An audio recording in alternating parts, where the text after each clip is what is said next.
Hello students. In chapter 2 biological classification, we have been acquainted with the classification of organisms into 5 kingdoms. We have also been acquainted with viruses which are not considered as living organisms.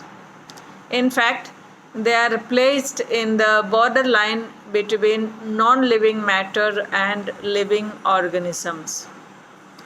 It is a fact that our understanding of the plant kingdom has changed over time.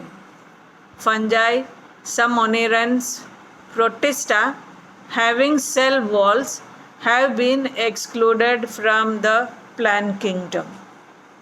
Now you will study about the different systems of classifications proposed from time to time.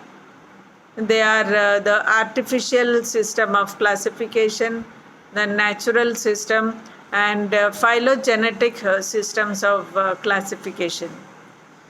First, we will do with the artificial system of classification. It is based on one or a few superficial resemblances rather than on natural or evolutionary relationships. It gives only a little information about the groups.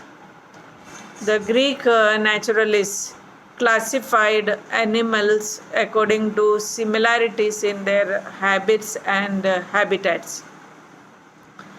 Aristotle, who is considered as father of zoology, Charaka, the father of Ayurveda, Theophrastus, father of botany, Parasara, an Indian scholar, then Carolus Linnaeus, father of taxonomy, were the main advocates of artificial system of classification.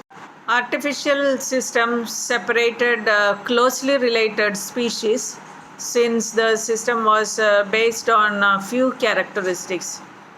This system gave equal weightage to vegetative and sexual characteristics. This is not acceptable as the vegetative characters are easily affected by the environment. Against this artificial system of classification, natural classification system developed based on natural affinities among the organisms and considered not only the external features but internal features like the ultrastructure, anatomy, embryology, etc. John Ray, Michael Adamson, A.P.D. Candolle, George Bentham were all advocates of a natural system of classification.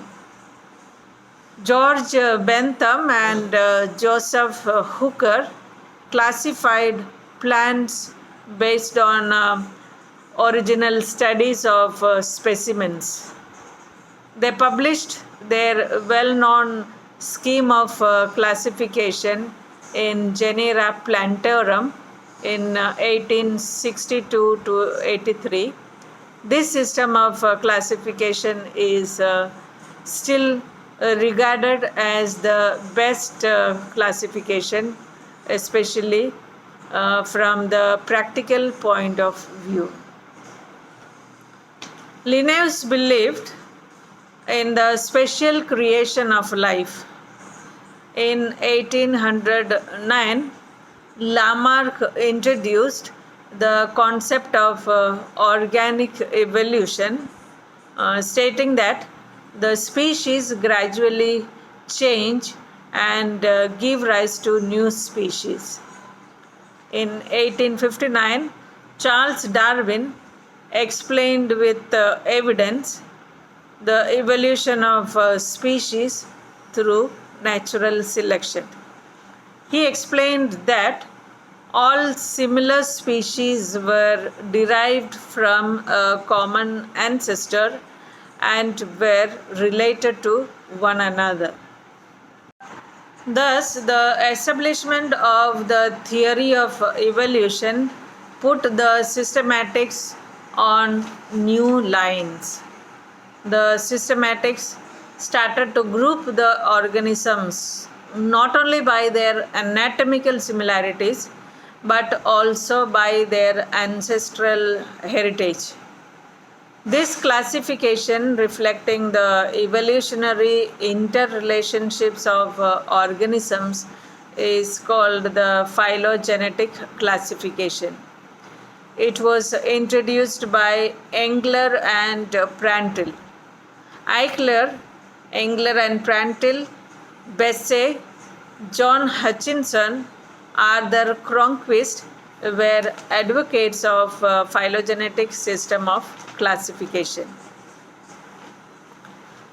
There were several forms of new systematics also. The first one is the numerical taxonomy. The characters of organisms are given equal weight, and relationships of the organisms are numerically determined with the help of a computer. Number and codes are assigned to each characters, and the data are then processed. Each character is given importance, and every character is considered too.